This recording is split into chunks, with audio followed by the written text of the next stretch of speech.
Halo Bapak Ibu Guru hebat, Assalamualaikum warahmatullahi wabarakatuh. Berjumpa kembali dengan saya Istiana SM Maluni, CGP Angkatan 7 dari SMP Negeri 13 Kolaka Utara. Pada kesempatan ini saya akan memaparkan tentang budaya positif. Sebelum itu saya perkenalkan dulu fasilitator Ibu Elvira Talanipa, pengajar praktik Ibu Mulyana. Adapun rancangan tindakan untuk aksi nyata saya adalah yang pertama, latar belakang. Merujuk pada filosofi pendidikan Ki Hajar Dewantara bahwa tujuan pendidikan adalah menuntun kodrat anak untuk mencapai keselamatan dan kebahagiaan yang setinggi-tingginya sebagai manusia dan anggota masyarakat. Pendidik hanya dapat menuntun tumbuh kodrat anak agar lebih terarah. Maka dari itu, budaya positif harus ditumbuhkan secara berkesinambungan hingga terciptanya profil pelajar Pancasila. Yang kedua, tujuan aksi nyata. Budaya positif menjadi pembiasaan kepada murid hingga terbentuknya karakter profil pelajar Pancasila. Yang ketiga, tolak ukur. Terciptanya lingkungan yang aman, nyaman, dan positif di lingkungan sekolah, terwujudnya profil pelajar Pancasila pada diri setiap murid. Adapun lini masa tindakan atau langkah-langkah tindakan yang akan dilakukan. Yang pertama, berdiskusi dengan pimpinan, dalam hal ini kepala sekolah, terkait kegiatan yang akan dilakukan. Yang kedua, mensosialisasikan kepada rekan guru terkait budaya positif yang ingin dibangun. Yang ketiga, membuat keyakinan kelas bersama murid melalui beberapa tahapan. Yang keempat, melakukan observasi dan refleksi kegiatan yang telah dilakukan dan yang akan dilakukan. Dukungan yang diharapkan dukungan semua warga sekolah dan juga dukungan orang tua murid.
Negeri 13 Kolaka Utara yang guru hebat yang saya banggakan.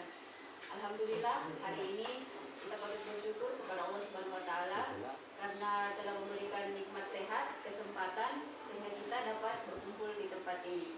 Tak lupa pula kita kirimkan salawat dan salam kepada Nabiullah Muhammad SAW yang telah mengantarkan kita, menuntun kita ke zaman sekarang, zaman penuh dengan pencerahan. Bu, bukan karena saya hebat, saya bisa, saya mampu, tapi saya cuma ingin berbagi, sharing ilmu pengetahuan yang saya dapat. 3 bulan pendidikan di guru penggerak, baru 3 bulan, tapi ke depan masih ada sampai bulan Juli kalau tidak salah. Mulai dari mulai bulan depan lagi mulai pendidikan. Selain ini adalah tugas modul 1.4 akan memaparkan beberapa materi, tapi judul utama yaitu budaya positif. Kalau budaya positif yang terdengar, yang terlihat di pikiran Bapak Ibu apa? Kalau budaya positif? Tidak negatif thinking, tingkah laku yang baik, budaya karakter yang baik. Oke, jadi itu semua termasuk yang Bapak Ibu katakan tadi. Tapi menurut Ki Hajar Dewantara,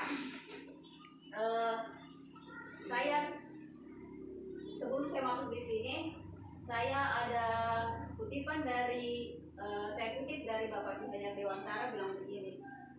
Seorang guru itu diibaratkan sebagai petani. Contohnya petani padi, apa? Ya, orang yang menanam padi. Ya, guru diibaratkan petani. Kita tugasnya petani merawat, memberi pupuk, air dan sebagainya. Jadi tugas kita adalah cuma menuntun dari luarnya saja siswa tersebut. Kemudian sekolah diibaratkan sebagai tanah bercocok tanam. Jadi ada tanahnya, padinya dari kita bagaimana bisa tumbuh, dari gurunya bagaimana merawat tanaman tersebut. Itu singkatnya. Kemudian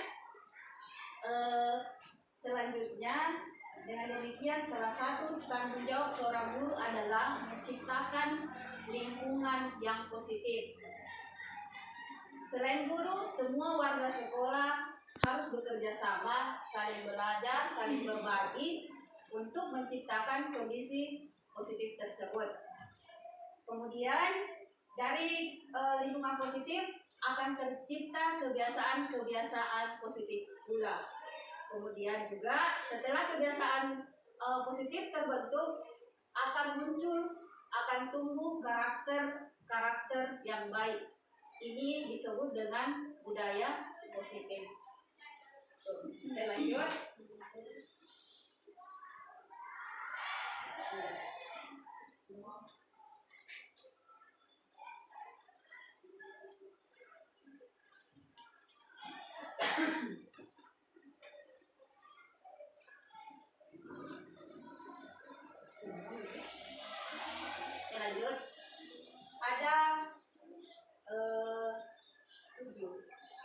Ada 7 konsep utama modul budaya positif. Yang pertama, perubahan paradigma belajar. Yang kedua, disiplin positif. Yang ketiga, kebutuhan dasar manusia.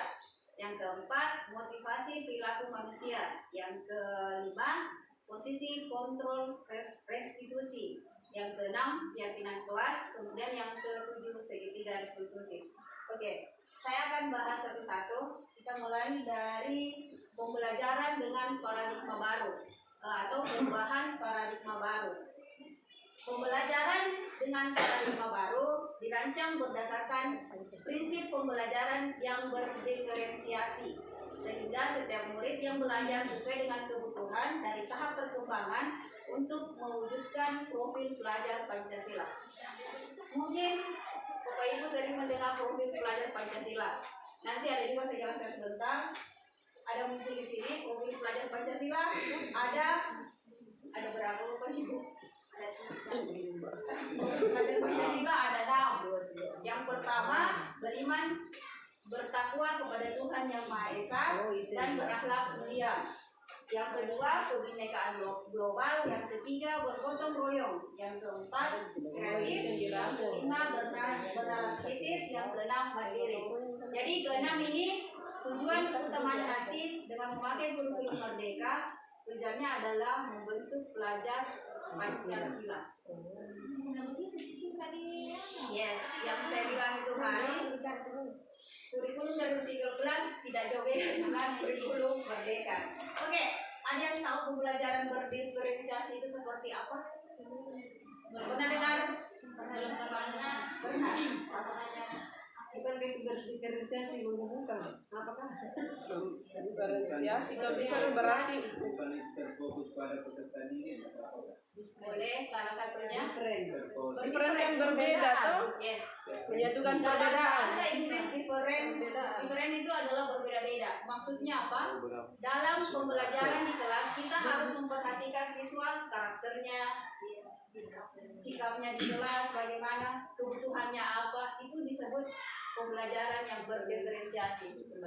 Materi ini juga sebenarnya belum saya dapat secara mendalam, tapi cuma dengar-dengar sedikit. Jadi nanti ini kalau mungkin kita aplikasikan kurikulum merdeka ini. Ya, ini juga nanti akan dijelaskan. Saya lanjut. Oke, disiplin positif dalam sebelum melihat tulisan-tulisan di atas. Disiplin positif dalam pikiran ibu bapak apa biasanya? Disiplin, kata disiplin. Disiplin biasanya apa? Kita mulai dari diri sendiri. Disiplin mengikuti semua aturannya ada. Waktu. Ada aturan. Kita harus mematuhi peraturan. Nah di sini dalam budaya kita yang biasa kita dengar, lakukan, malah makna kata disiplin dimaknai menjadi sesuatu yang dilakukan seseorang pada orang lain untuk mendapatkan kepatuhan. Kita cenderung menghubungkan kata disiplin dengan ketidaknyamanan. Jadi itu disiplin yang biasa kayaknya sering kita lakukan ya. Disiplin itu biasanya untuk agar orang tersebut bisa patuh sama kita, patuh terhadap tata tertib. Itu. Selanjutnya, sebagai pendidik, tujuan kita adalah menciptakan anak-anak yang memiliki disiplin diri sehingga mereka dapat berperilaku dengan mengacu pada nilai-nilai kebajikan universal dan memiliki motivasi intrinsik bukan ekstrinsik. Lanjut, disiplin positif merupakan salah satu cara penerapan disiplin yang bertujuan untuk menumbuhkan kesadaran serta memberdayakan anak untuk melakukan sesuatu tanpa sogokan, ancaman maupun hukuman. Yang saya garis bawahi di sini adalah motivasi intrinsik. Kira-kira motivasi seperti apa itu? Motivasi berasal dari dalam diri. Ya, itu. Jadi dalam bukunya, saya kutip lagi dari Ki Hajar Dewantara karena kenapa sering kata-katanya sering dikutip karena Bapak Ki Hajar Dewantara kita tahu bahwa dia adalah Bapak pendidikan. Saya kutip dari Bapak Ki Hajar Dewantara, motivasi intrinsik biasa disebut dengan self intense. Jadi motivasi itu harusnya dia timbul dari dalam diri siswa tersebut, bukan karena mau dihukum, mau diancam-ancam baru dia melakukan hal itu. Jadi bukan. Kita harus jadi ini PR kita sebenarnya, salah satu PR kita bagaimana caranya kita menumbuhkan motivasi dari dalam diri murid tersebut. Oke, next. Belum ada sisi tanya. Nah, Tambah sulit. kenapa? Gimana caranya itu? Yes. Kenapa motivasi intrinsik itu harus ditumbuhkan? Kebutuhan dasar manusia. Ini kebutuhan dasar manusia bukan saja siswa ya, tapi untuk kita semua. Untuk yang namanya manusia pasti mempunyai kebutuhan dasar. Yang pertama, kebutuhan bertahan hidup. Yang kedua, kasih sayang dan rasa diterima. Kemudian penguasaan, kebebasan, dan kesenangan. Oke, saya jelaskan satu-satu. Kebutuhan bertahan hidup atau dalam bahasa Inggrisnya survive. Survive di sini dia fisik ya, fisiologi. Jadi kebutuhan dasar seperti makan, minum, nah itu adalah kebutuhan bertahan hidup. Kemudian yang kedua, kasih sayang dan rasa diterima. Kebutuhan untuk diperhatikan, untuk diterima. Kita lihat nih siswata biasa yang ada gelagat-gelagatnya, yang apa kalau bahasa di sini ya? Seperti yang Gini. yang kurang perhatian Ya, mungkin yang di kurang rumah. perhatian. Sebenarnya itu adalah salah satu kebutuhan dasar yang ingin diperhatikan dan ingin diterima.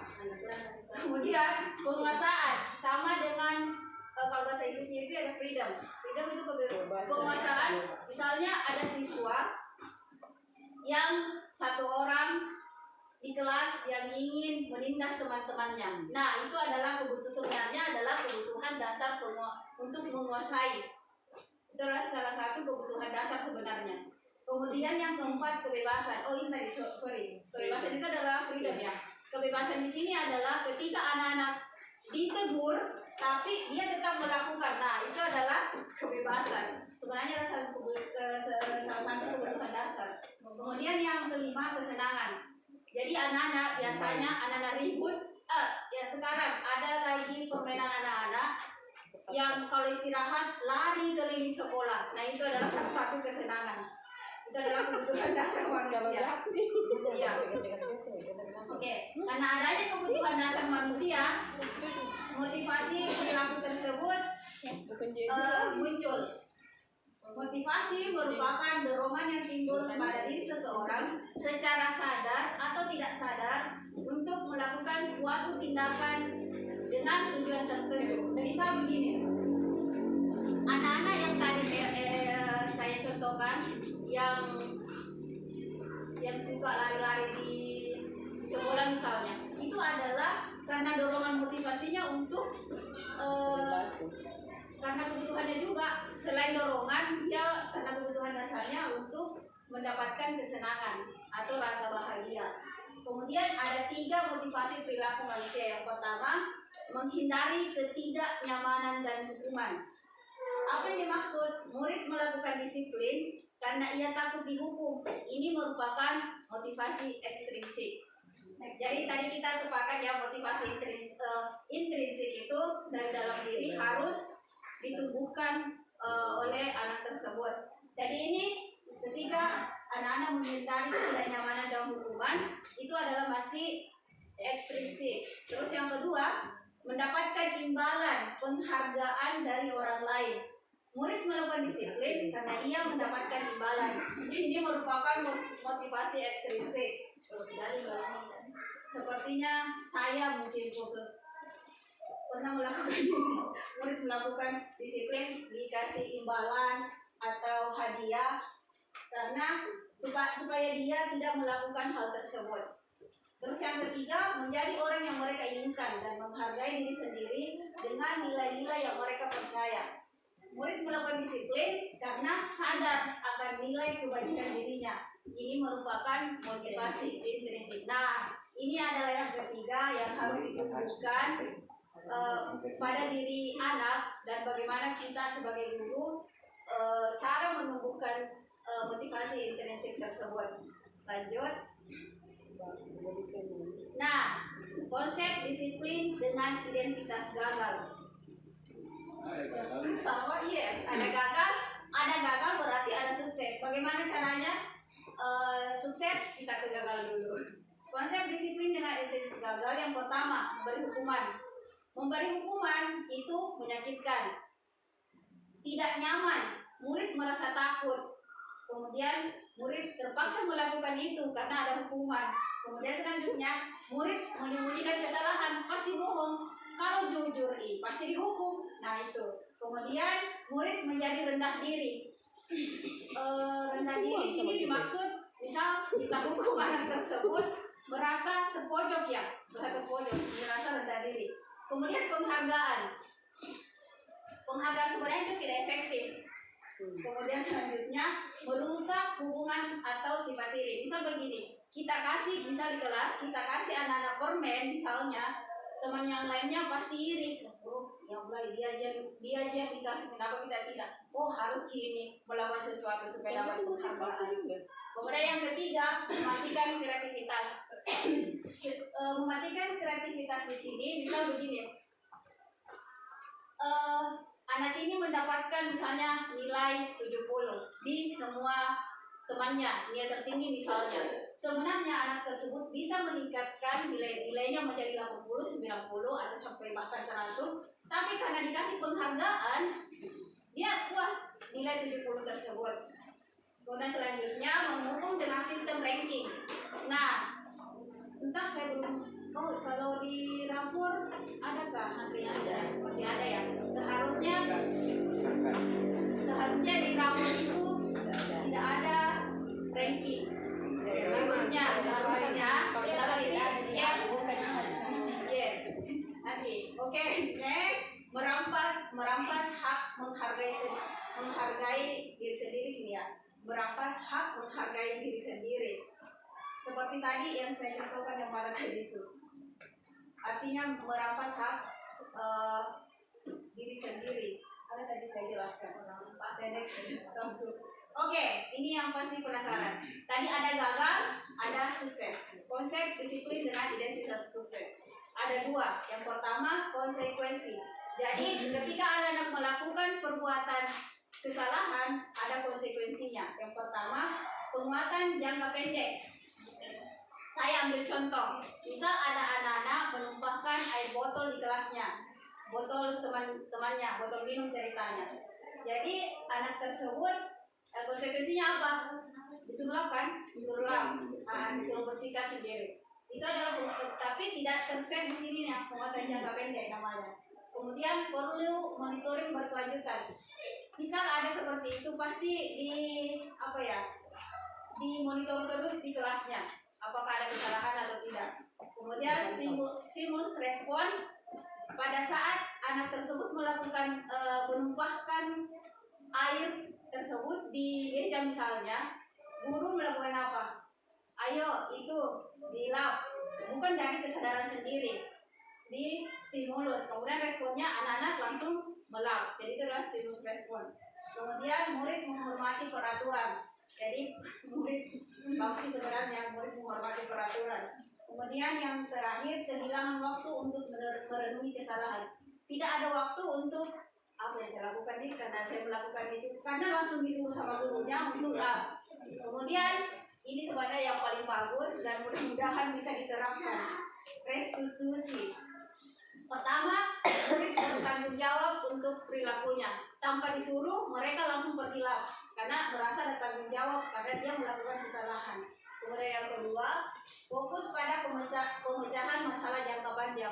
Jadi ketika melakukan itu tidak lagi dipikir langsung. Fokus pada pemecahan masalah, apa yang saya lakukan, apa solusi yang kesalahan yang saya lakukan. Kemudian yang ketiga, murid menghormati dirinya dan orang lain. Kemudian yang keempat, teori kontrol, dirinya memegang kontrol, jadi dirinya sendiri yang memegang kontrol dan disuruh-suruh. Nah, nyambung dengan stimulus respon tadi, stimulus tadi kan disuruh sama gurunya untuk mengelap. Kemudian kalau teori kontrol kan dirinya sendiri memegang kontrol. Oh, kalau saya melakukan ini berarti saya harus mengelap sendiri, tidak tanpa harus disuruh. Kemudian yang terakhir, murid bersemangat memperbaiki kesalahan. Jadi saya harap mungkin sedikit demi sedikit, tahap demi tahap kita kalau untuk mengaplikasikan disiplin dengan identitas sukses, sebaiknya kita ke restitusi. Ini yang kita lakukan di sekolah, tapi di tahap tidak bisa langsung satu kali begitu. Yes, untuk proses. Next. Nah, ada pendekatan yang saya sebut tadi, restitusi. Itu adalah tingkat yang tertinggi. Konsepnya, konsep disiplin, pendekatan, restitusi. Nah, itu restitusi adalah sebuah pendekatan. Sebuah cara menanamkan disiplin positif pada murid. Penjelasan restitusi adalah proses menciptakan kondisi bagi murid untuk memperbaiki kesalahan mereka, sehingga mereka bisa kembali pada kelompok mereka dengan karakter yang lebih kuat. Kemudian ini menurut Gosen 2004. Selanjutnya, restitusi juga merupakan proses kolaboratif yang mengajarkan murid untuk mencari solusi untuk masalah mereka dan membantu murid berpikir tentang orang seperti apa yang mereka inginkan dan bagaimana mereka harus memperlakukan orang lain. Nelson Gosen 1996. Oke, ciri-ciri restitusi. Yang pertama, bukan menebus kesalahan, namun belajar dari kesalahan. Jadi bukan karena takut, bukan karena takut dihukum ya, tapi kesadaran sendiri karena dia belajar, oh kalau bersalah seperti ini, konsekuensi seperti ini. Kemudian yang kedua, memperbaiki hubungan. Yang ketiga, tawarkan bukan paksaan. Dari tadi ditawarkan, nanti ada selanjutnya ini ada penjelasan selanjutnya. Kemudian yang keempat, menuntut untuk melihat ke dalam diri. Yang kelima, mencari kebutuhan dasar yang mendasari tindakan. Keenam, fokus pada karakter bukan tindakan. Kemudian yang terakhir, menguatkan dan fokus pada solusi. Oke, nah, tadi mungkin Bapak Ibu bingung yang mana konsekuensi, yang mana hukum, yang mana restitusi. Ini adalah salah satu contoh saya buat kasus perbedaan hukuman, konsekuensi, dan restitusi. Biasanya hukuman konsekuensi sama restitusi biasanya tidak bisa dibedakan. Jadi ini saya buat satu contoh kasus. Misal murid sering tidak mengerjakan PR atau tugas, misalnya ya. Hukumannya, kalau konsep hukum ya, hukuman, guru menghukum murid tersebut dengan hormat bendera selama 10 menit atau lebih. Ini contohnya, tidak ada yang terjadi di sini. Ini contoh, misal ada anak-anak tidak mengerjakan PR atau tugasnya, anak-anak disuruh keluar sambil hormat sama bendera selama 10 menit. Itu hukuman. Terus yang kedua, guru marah dan murid menjadi takut. Karena anak-anak tersebut tidak mengerjakan PR, pasti kita marah ya. Pasti ini kayaknya jadi saya lakukan juga. Kita marah dan murid menjadi takut. Anak-anak menjadi takut. Next, konsekuensi. Konsekuensi. Bagaimana kalau konsekuensi dia? Guru memberikan konsekuensi untuk mengerjakan PR atau tugasnya saat istirahat atau dikerjakan sebanyak 3 kali lipat. Nah, ini juga pernah saya lakukan. Saya kasih PR, hari ini tidak kerjakan, misalnya saya tambah lagi 3 kali lipat, 2 kali lipat, 3 kali lipat, dan sebagainya. Saya tambah tidak kerja. Yes. Next, guru tegas dan murid menghormati peraturan. Nah ini kalau konsekuensi. Kemudian restitusi. Guru menanyakan keyakinan kelas dirinya dan membantu murid menyelesaikan masalahnya. Terus yang terakhir, guru terbuka dan murid menghormati dirinya dengan orang lain. Di sini ada keyakinan kelas. Sebentar akan kita bahas kenapa kita harus merujuk terus ke keyakinan kelas. Ini ada selanjutnya. Oke, next. Nah, ini adalah 5 posisi kontrol restitusi. Sebagai penghukum, membuat merasa bersalah, menjadi teman, kemudian menjadi pemantau. Ini adalah posisi guru ya, posisi guru. Guru sebagai penghukum, pertama. Kedua, guru sebagai pembuat masalah tersebut menjadi bersalah. Maksudnya siswa, kita berbicara kepada siswa tersebut bahwa anak-anak tersebut merasa bersalah. Nanti ada contohnya. Kemudian kita sebagai teman, bagaimana sebagai teman. Kemudian yang keempat pemantau, yang terakhir manajer. Nah, ada kasus lagi. Contoh kasus, murid tidak memakai atribut lengkap saat upacara bendera. Ini sering terjadi seperti kita. Oke, yang pertama, kalau posisi kita sebagai posisi kontrol kita sebagai penghukum, maka yang biasa kita katakan begini, patuhi aturan sekolah, lalu berdiri di depan barisan. Nah, itu penghukum. Ciri-ciri penghukum yang paling bisa diingat di sini, yaitu dia adalah kekerasan fisik dan kekerasan verbal. Itu penghukum. Kemudian kedua, pembuat merasa bersalah. Berapa kali ibu atau bapak guru harus memberitahu kamu ibu atau bapak guru kecewa sama kamu. Nah, pasti kalau begini anak merasa segala kasih begini guru manajer di bawah pasti merasa bersalah. Kemudian teman biasanya sehari-hari kita akrab, tapi ketika anak melakukan kesalahan, nah di sini posisi kontrolnya di sini. Ayolah yang tertib, buat ibu bapak guru bangga, kali ini tidak apa-apa kamu salah. Nah itu adalah posisi sebagai teman. Kemudian yang keempat sebagai pemantau, kamu sudah melanggar, apa peraturan dan konsekuensinya. Nah bedanya pemukul sama pemantau ini biasanya agak sama, karena dia menegakkan atau menggalakkan peraturan sekolah. Ini bahasanya agak sama. Kemudian manajer, apakah kamu tahu kesalahanmu? Kira-kira bagaimana kamu akan memperbaiki kesalahanmu? Nah, dari kelima ini sebaiknya kita di posisi kontrol manajer. Sebaiknya. Tapi itu tidak gampang ya, itu pasti tahap demi tahap. Mungkin kita sedang di sini adalah sebagai pendukung.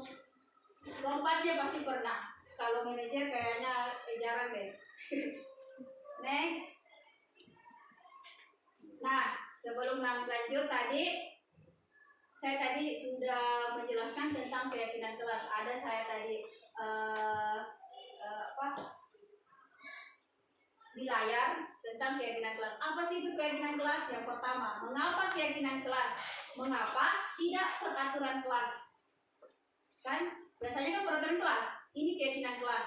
Nah, sebelum lanjut, ada 2 pertanyaan mohon dijawab sebagai pertanyaan pemantik. Yang pertama, mengapa kita memiliki peraturan tentang penggunaan helm pada saat mengendarai kendaraan roda atau motor? Roda 2 atau motor? Nah, itu apa? Itu keselamatan. Yes. Jadi, yang kedua, sebelum saya lanjut, kedua, mengapa kita memiliki peraturan tentang penggunaan masker dan mencuci tangan setiap saat? Ini kan corona ini. Dari virus. Kesehatan. Jadi keselamatan tadi sama kesehatan itulah nilai kebajikan. Itu adalah nilai kebajikan. Beda dengan peraturan. Peraturan begini, misal wajib memakai masker di tempat umum. Nah itu peraturan. Kalau ini kita menggunakan masker karena kesehatan untuk diri sendiri. Nah itu disebut adalah nilai kebajikan atau keyakinan. Yes, kesadaran sendiri. Lanjut. Ini adalah kegiatan kemarin saya sudah membuat keyakinan kelas, tapi untuk bahasa Inggris. Keyakinan kelas di kelas 7A sama B. Ini hasilnya, ini adalah kegiatannya. Hasilnya ini adalah 8 keyakinan yang terbentuk di kelas 7B. 7B ya tadi kemarin. 7B pertama, masuk kelas tepat waktu, saling menghormati pada saat orang lain berbicara, berkata sopan dan santun, menjaga kebersihan, saling menghargai, saling menghormati, menjaga kenyamanan kelas. Nah ini yang A. Beda, karena apa yang diinginkan anak di tiap kelas itu beda-beda. Ini yang pertama, masuk kelas tepat waktu, menjaga kebersihan. Tadi ini menjaga kebersihan beda bahasanya. Jadi kita nanti saya jelaskan lagi bagaimana membuat keyakinan kelas. Menjaga kenyamanan kelas, saling menghormati, lebih abstrak dari peraturan. Seperti tadi kan, ini dia bukan kalau peraturan begini, jangan atau wajib masuk kelas tepat waktu. Tapi bahasanya di sini abstrak, masuk kelas tepat waktu. Oke. Yang kedua, berupa pernyataan universal. Jadi kalimat itu singkat, jangan terlalu spesifik, tapi dia universal, umum. Kemudian dibuat dalam bentuk positif. Nah tadi bentuk positif, jangan dibuat menjadi jangan makan, misal jangan makan di kelas. Itu adalah kalimat negatif. Kalimatnya harus positif. Kemarin pembuatan keyakinan kelas, anak-anak kan belum tahu bagaimana itu kalimat positif. Nah, begini saja. Kalau kalian tidak tahu, kan biasanya kalau larangan itu dimulai dengan jangan, tidak. Jadi kalian buat seperti itu. Kemudian tempel, tadi ada stick note. Saya suruh tempel anak-anak di di papan, kemudian saya pilah, saya rubah menjadi keyakinan, peraturan menjadi keyakinan, seperti itu. Next, yang keempat, sedikit saja dan mudah diingat. Tadi kan tidak lama-lama ya, tidak lama, sorry, tidak panjang, jadi sedikit tapi gampang diingat. Ini, Bukan sifat penjelasan. seperti itu. Kemudian sesuai kondisi kelas dan sekolah agar mudah diterapkan. Nah, yang saya sebelumnya saya jelaskan, jadi setiap kelas itu beda-beda keyakinan kelasnya. A sama B itu beda bunyinya. Jadi sesuai dengan kondisi kelas apa yang terjadi. Kemudian yang keenam, semua warga kelas atau sekolah dilibatkan saat membuat. Jadi kalau keyakinan kelas dibuat pada semua anak-anak di dalam kelas harus membuat satu atau lebih keyakinan kelas. Kita harus melibatkan semua kelas. Kemudian ya ini tadi segitiga restitusi. Apa tadi segitiga restitusi adalah bagaimana ketika anak-anak membuat kesalahan kita menggunakan segitiga restitusi. Apa itu segitiga restitusi? Yang pertama, menstabilkan identitas. Kita semua akan melakukan hal yang terbaik yang bisa kita lakukan. Kemudian yang kedua, validasi tindakan yang salah. Semua perilaku memiliki alasan. Kemudian yang ketiga, menanyakan keyakinan. Kita semua memiliki motivasi internal. Oke, yang pertama, menstabilkan identitas. Kita semua, jadi ketika anak melakukan kesalahan, ini ketiga bagian ini sebenarnya sudah kita lakukan, tapi mungkin tidak terurut dan ada yang sebagian dipakai satu atau dua, atau ada yang tiga malah. Tapi kita tidak sadar sudah melakukannya. Yang pertama itu menstabilkan identitas. Ketika anak-anak berbuat kesalahan, kita jangan langsung menjudge atau menghakimi. Jadi kita jangan menghakimi anak. Oh, melakukan ini karena ini, jangan langsung menunjuk-nunjuk. Itu sebenarnya tidak boleh sebagai seorang pendidik. Kemudian yang kedua, validasi tindakan yang salah. Ketika anak melakukan kesalahan, kita tanya dulu kenapa alasannya seperti itu. Sama, anak-anak terlambat, kita tanya dulu kenapa. Pasti begadang atau main HP tengah malam. Kita namanya memvalidasi tindakan yang salah. Kemudian yang terakhir, menanyakan keyakinan. Nah, ini menanyakan keyakinan. Kenapa harus penting keyakinan itu dibuat? Karena ketika anak-anak berbuat kesalahan, kita akan merujuk pada keyakinan kelasnya. Jadi diharapkan wali kelas, saya minta tolong, bukan untuk saya ya, untuk kita semua. Wali kelas sebenarnya membuat keyakinan kelas sebelum pembelajaran semester dilakukan. Harus seperti itu, supaya ketika anak melakukan kesalahan, dia merujuk kemana, keyakinan kelas yang mana yang mereka langgar. Oke, nanti kita bertahap deh kalau itu. Nah, ini adalah sebenarnya salah satu tugas saya yang sudah diupload kalau melihat di YouTube. Ini yang pertama, saya ambil, ini namanya skenario ya. Skenario berarti masih, kalau skenario tahu ya, masih sebenarnya rancangan yang sedikit-sedikit sebenarnya sudah saya lakukan sama siswa kalau membuat kesalahan. Tapi ini rancangan skenario saya karena tugas. Ini yang pertama itu Nurul Kaila karena skenario sebenarnya karena memang sering terlambat. Jadi ceritanya dia terlambat di sini. Ini ada suara tapi kayaknya tidak ada speaker. Jadi sebenarnya Nurul Kaila di situ terlambat. Kemudian kita melakukan segitiga restitusi, apa yang harus diucapkan sampai ketiga restitusi itu dilakukan. Kemudian yang kedua, itu video yang kedua adalah contohnya Mbak Saskia, ceritanya di situ adalah membuli temannya di kelas. Jadi apa yang harus kita ucapkan tahap awal, sampai tahap akhir, apa yang harus kita ucapkan.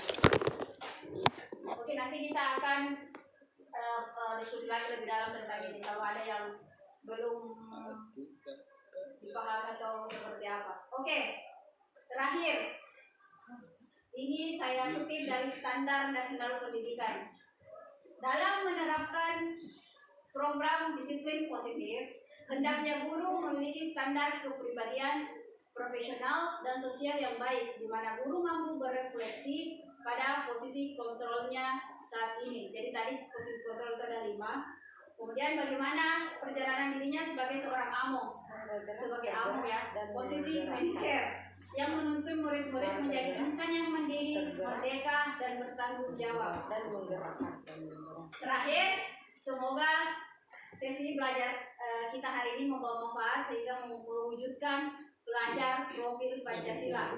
Mari kita bergerak, tergerak, dan menggerakkan. Terima kasih atas kesempatannya pada hari ini. Sekian, Assalamualaikum warahmatullahi wabarakatuh. Waalaikumsalam warahmatullahi wabarakatuh. Warahmatullahi wabarakatuh. Saya Bahrid SOR SPD MN, Kepala SMP Negeri 13 Kolaka Utara, mengucapkan selamat dan sukses mengikuti kegiatan calon guru penggerak Angkatan 7. Semoga dengan kegiatan tersebut mampu meningkatkan mutu pendidikan, khususnya Sekolah SMP Negeri 13 Kolaka Utara, dan menjadikan sekolah ini menjadi merdeka mengajar. Sekian, Assalamualaikum warahmatullahi wabarakatuh. Warahmatullahi wabarakatuh. Nama saya Ibu Leni Malo SPD. Saya rekan dari Ibu Istiana SMA Longi SPD. Di sini saya ingin memberikan testimoni tentang kegiatan modul 1.4 tentang budaya positif. Bagi saya sangat bermanfaat dan sangat bagus untuk saya pribadi, di mana saya bisa menumbuhkan lebih kegiatan-kegiatan budaya positif, baik untuk diri saya pribadi maupun di lingkungan sekolah. Terima kasih. Demikian apa yang dapat saya sampaikan, semoga bermanfaat bagi diri pribadi. Terima kasih, salam dan bahagia, salam guru penggerak. Assalamualaikum warahmatullahi wabarakatuh.